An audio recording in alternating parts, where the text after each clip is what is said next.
As you can see, the title of my lecture is The Person with the Diagnosis. Since I am American, I wanted to clarify the lecture is not about Donald Trump.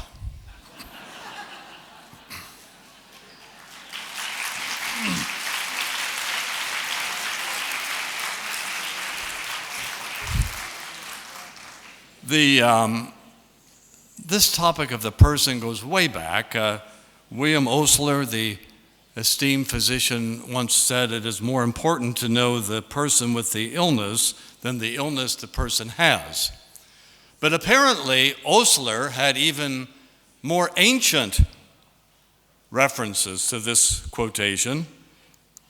Hippocrates, who said, "It's more important to know what sort of person has a disease than to know what sort of disease a person has." And in addition, we have Maimonides, "The physician should not treat the disease, but the patient who is suffering from it." So there's a common thread here, of course, and the common thread is that we need to look at the person. Now, this is not that easy. The person is an elusive concept. I looked in the dictionary. Definition 1, an individual human being. Not very helpful. Number 2, the actual self or being of an individual. So what is the self? Let's look at the self for a while. This is something philosophers have struggled with for centuries. Hume said, when I enter most intimately into what I call myself, I always stumble on some particular perception or other of heat or cold, light or shade, love or hatred, pain or pleasure. I never catch myself at any time without a perception, and never can observe anything but the perception, if anyone, upon serious and unprejudiced reflection, thinks he has a different notion of himself, I must confess I can reason no longer with him. Now, for those of you who are James Joyce scholars, Ulysses very much has this theme, and Leopold Bloom's concern is that he is always running into perception rather than what he himself thinks. Where is the I? Now, another problem is that self is both subject and object. Think of this sentence: I think of myself. Part of the self is the phenomenal I of philosophy that is doing the thinking. Another part of the self is a representation of who I am. I think of myself in a certain way. So how can self be both subject and object? Are the contents of consciousness what constitutes the self? So the more you think about this, the more difficult it becomes. In this well-known painting, we see the issue of memory, and memory we think of as the cornerstone of self-continuity. The self can be defined as the aggregate of personal memories and the social personas associated with them. Or as one of my favorite filmmakers, Luis Buñuel, says, the self is memory. Now, the cortex itself is wired by memories, as you can see in this slide, so that we are constantly laying down memories that tell us who we are, remind us who we are. And then we get into another complexity, is that there is a conscious self and an unconscious self. Thomas Nagel, the philosopher, says, I may understand and be able to apply the term I to myself without knowing what I really am. So much of the much of the self is hidden from us. We have aspects of the self that are repressed or split off and disavowed because they are unacceptable. Most of us think of the most positive aspects of ourself, and that is what counts. But we are all masters of self-deception. This is what psychiatrists do when they get to know the patient well. They learn that the patient has used self-deception to protect himself from seeing himself. This cartoon says, "The problem with you is that you try to be a lot nicer than you really are." Typical marital conflict here. Self is also multiplicity. It's not one thing. None of us are only one self. Galen Strawson, the philosopher, says, "There simply isn't any I or self that goes on through the waking day, even though there's obviously an I or self at any given time." And a paradox of psychoanalytic work is that as patients learn to tolerate the multiple facets of the self, they begin to experience themselves as more coherent. We have to accept we have different aspects of the self. It is not monolithic. Buddha, who is not a psychiatrist, said, "The self is only a conventional name given to a set of elements." The other thing we all know is the self is context dependent. Our self varies depending on whom we are with. Daniel Dennett, the consciousness researcher, said, "Selves are not independently existing soul pearls, but artifacts of the social processes that create us." Different aspects of the self are evoked by different figures and different settings in our environment. We change who we are, how we relate, depending on that context. In fact, culture is one of the most important aspects of determining the self. One of the Chinese novelists that I have great admiration for is Gish Chen, and in her book, she makes a point that Asian culture is not centered in self-experience. That would be a very strange way to go about looking at the self in China. She says, there is an interdependent self that's created by parenting that focuses on social context. In the United States, there's a great emphasis on being an independent individual. In Chinese culture, very much you're part of a family, part of a social context. Now, there's one caveat here that is important. The self is not the same thing as the person. And we're looking for a definition of person, and I've told you half of it so far. That's the self and how we see ourselves. Now, there is a self observed by you, a self observed by others, and it's complicated to determine which is the more valid view of who you are. Here's a very simple experiment. If you see yourself on videotape, no one likes that. You know, I teach psychiatric residents and they watch themselves interview and they say, "I don't look like that. And my voice doesn't sound like that. I hate myself," you know. And what's funny is in these classrooms is someone is saying, "I don't look like that."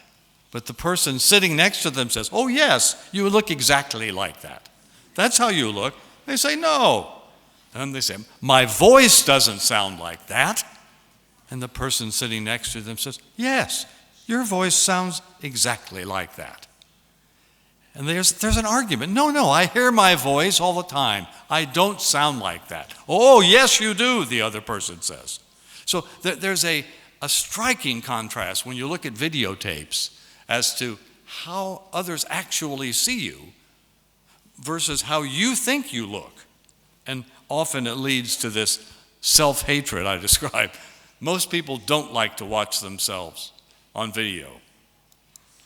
So my first conclusion is we do not see ourselves like others see us, no matter how hard we try.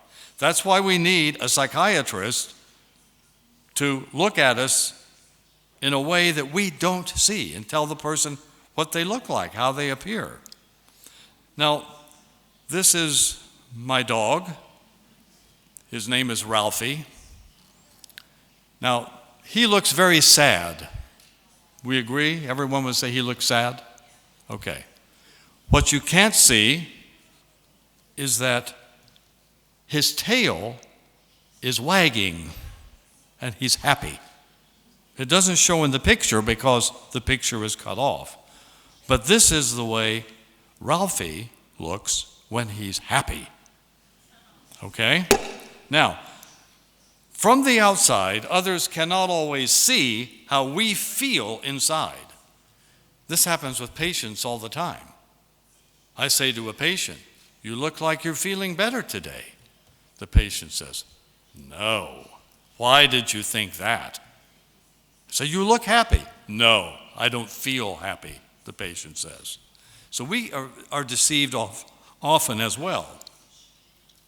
Now there's a third conclusion here.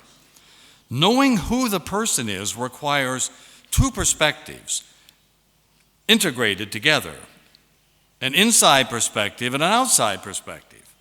In psychotherapy, a good therapist oscillates. First, they take an empathic role of getting inside the patient's head, feeling what is it like to be this person. But then they take an objective view back into their own mind, and they see how does this patient come across to others and affect others. Now, as we go on this journey to look at the person, I want to talk about some of the current problems in the field of psychiatry. When we switched from Axis 4 to Axis 5 in the United States, we had both advantages and disadvantages. The good thing about Axis 2 in the training centers were all over the United States where we were training psychiatrists is Axis 2 forced clinicians to think about personality. But the sad outcome was this. Most busy psychiatrists would actually ignore Axis 2 because they didn't have time to get into the person. As a result, deferred was the most common diagnosis on Axis 2, which means maybe later when I have time I'll get around to looking at it. Now, why was Axis 2 created? According to Robert Spitzer, the creator of Axis 2, he wanted to be sure psychiatrists could do psychotherapy with a group of patients, and he thought, well, the personality disorders would be the group where they could all do psychotherapy. Now, a psychiatric resident very frequently says to me when I'm supervising, I think the patient has some Axis 2 stuff. Now, Axis 2 stuff invariably meant something bad. The patient is obnoxious, difficult, angry, manipulative, or otherwise unpleasant. So Axis 2 became marginalized as when you don't like the patient, you put something in Axis 2 on the patient. But it's not synonymous with being antisocial, demanding, unpleasant, or difficult. Some personality disorders, such as obsessive compulsive, are diagnosable in people standing next to you in white coats in the hospital. And I always tell my residents, if you don't have some obsessive compulsive features, you won't be a good doctor. So you have to have something of this. But not all of the Axis 2 features are meaning you're a bad person. So this distinction may have raised awareness of personality disorders, but the Axis 1 and Axis 2 distinction unwittingly reduced Axis 2 to a pejorative adjective. It also led some to think that the person was not relevant to Axis 1 conditions. Now, to further complicate things, a personality disorder is not the same thing as the person. Okay, we all have a person within us. We all do not have personality disorders. So who is the person? The term defies easy categorization, as I have demonstrated. The person involves what is unique and idiosyncratic, a complex amalgam of multiple variables. Genes and environment interact to produce who we are. It's not either or, it's both and, both genes and environment. And in the neural networks, throughout development, we are laying down representations of self and other in the neural networks. Genomic expression is actually highly influenced by environment, as numerous studies show. Experience leads to the laying down of neural networks that become the basis of self-image and the expectations of how others will see us. Representations of people, objects, and situations in the brain are stored in the matrix of connections, the synapses. So, as Schatz said years ago, neurons that fire together wire together.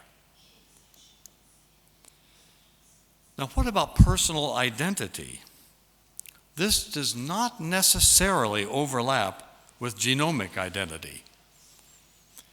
In the UK, they have been studying monozygotic twins who have identical genomes but have highly distinct characteristics in terms of their personalities. So if we wanted to summarize the determinants of the person, this is what we would say. I have it on this slide. The subjective experience of oneself based on a unique historical narrative, but that's filtered through the lens of specific meanings. All narratives are idiosyncratically determined by how we think. Number 2, a set of conscious and unconscious conflicts and defenses, representations and self-deceptions. Number 3, a set of internalized interactions with others that are unconsciously reenacted, creating impressions in others. Number 4, our physical characteristics. If you are a 7-foot-tall basketball player versus a 5-foot-tall individual, you have very different experiences of your personhood. Our brain is a product of genes and interaction with environmental forces and the creation of neural networks by the cumulative experience. That must be taken into account. And of course, our culture, our social affiliations are very important in shaping who the person is, as are religious and spiritual beliefs. Finally, our cognitive style and capacities will make a big difference in who we are as a person. So these are some of the key determinants. Let me tell you about a patient where I can illustrate some of these issues of the person. This woman was 44 years old, and she came to see me when she was a teacher suffering from recurrent depression. She had self-depreciation and really hated herself. And one of the reasons was she had complete lack of sexual desire for her husband. Her husband was a very nice man, she said, but she never felt desire. And she was haunted by traumatic memories when her father had incest with her from the age of 6 to the age of 12. And she continued to think about the horrible incest experience as something that she could not understand or fully integrate. Her absence of the sexual response or desire led to an ascetic self-view as one who does not need pleasure. She became a long-distance runner and was gaining self-esteem by the fact that she could run 15 kilometers or 20 kilometers, constantly getting farther and farther, and that she could take the self-punishment with a stoic attitude. She was deeply devoted to the life and the care of her 2 boys and her job as a teacher and self-improvement, but she had very little pleasure in her life. Now, she continued to have this conviction that she was thoroughly bad, and like many victims of sexual abuse, she blamed herself for the incest with her father. And she kept thinking, I did something wrong, I was bad to be treated that way. Now, there was constant aggression towards her parents, but she felt that's not acceptable, so she would redirect it to herself. And she also would read the Bible and say, I must be a very bad person. Now, she lived with this expectation that it was dangerous to feel good because any moment lightning would strike. If you felt good, something bad would happen for sure. So she did not have positive expectations of others.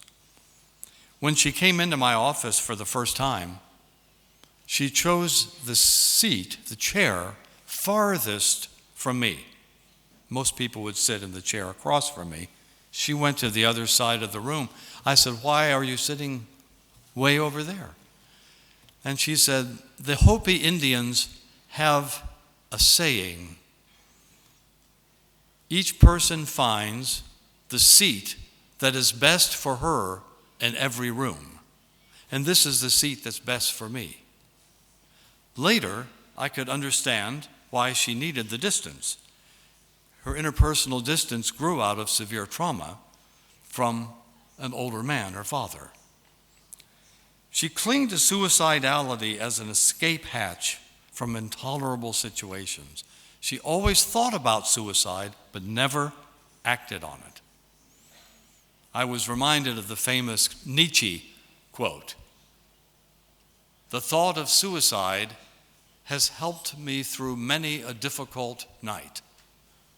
This was the way with my patient. Now let's look at the impact of childhood sexual abuse from its biological perspective. Some of you may be aware of the work of Christine Heim in the American Journal of Psychiatry. Her group published in 2013 a fascinating MRI study. They took adult women who as children had been sexually traumatized. They found that exposure to childhood sexual abuse was associated with cortical thinning in the area of the brain where the genitals were represented, in the homunculus and in the primary somatosensory cortex. It's very thin cortex. And the view of her research group was that neuroplasticity may protect a child from the sensory processing of specific abuse experiences, but it also contributes to a deadening of the sexual responses. So this child grew up with no sexual desire, no sexual feeling, and was quite puzzled by it. Now, briefly, before I stop, I just will mention some treatment implications of the person and why we need to think about the person. First of all, we don't treat disorders in isolation. We treat a person with a disorder. And this is something I have to teach psychiatric residents who often want to make a quick diagnosis using DSM-5 symptoms and immediately prescribe a drug, and they don't know anything about the person except the symptoms. Now, the person of the therapist must also be taken into account. We have to recognize that we are reacting to things the patient talks about, and we may not want to hear certain things. But we have to study how the patient is affecting us, because they will unconsciously recreate experiences from their background with us in the present. And the main thing I always teach residents is treatment is not simply a series of procedures. You take time to get to know the person. Psychotherapy research again and again shows that the therapeutic alliance is the most powerful predictor of outcome, far more important than the particular technique. It also applies to prescribing and pharmacotherapy. The National Institute of Mental Health study years ago in late 1980s showed that several treatments for depression helped.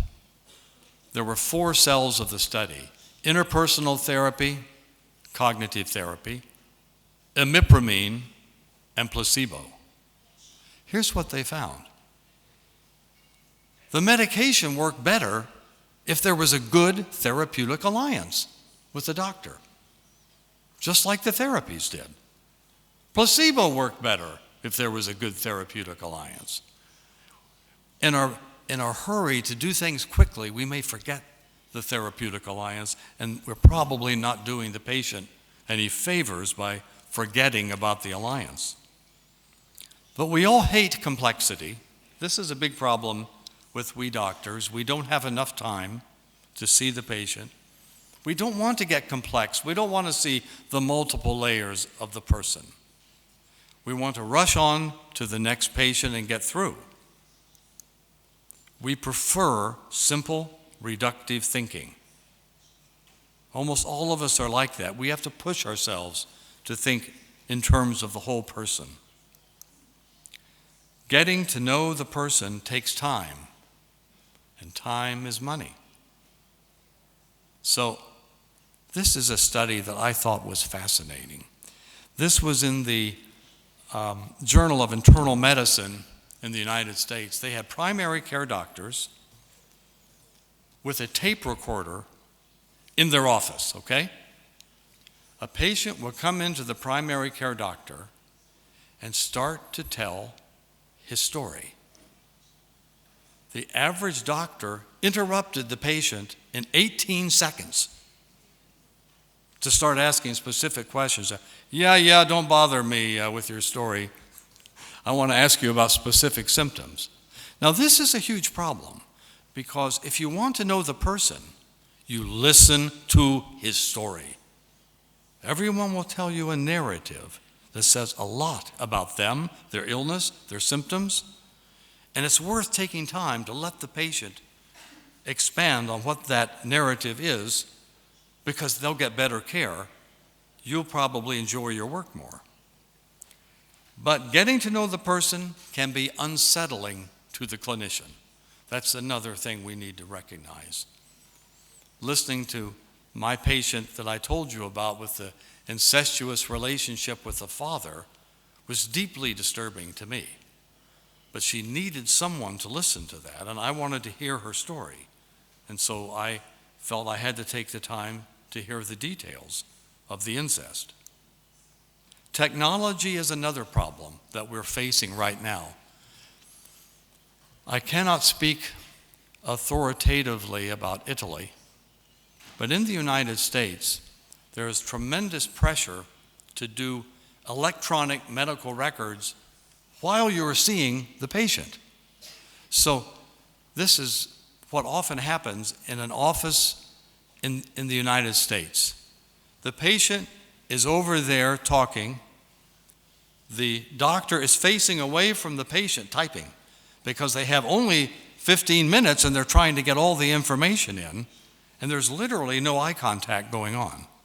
So this is another problem that many people complain about, and many eminent professors in the United States say we have to do something about this problem. So let me just end, because I know you all have been sitting patiently, and I thank you for that.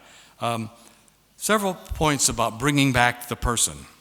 Let the patient tell his or her story without interrupting. Note the nonverbal behavior, because much of the self, much of the person, comes out in the way they wince when they talk about their father, the way they turn away when they bring up their mother.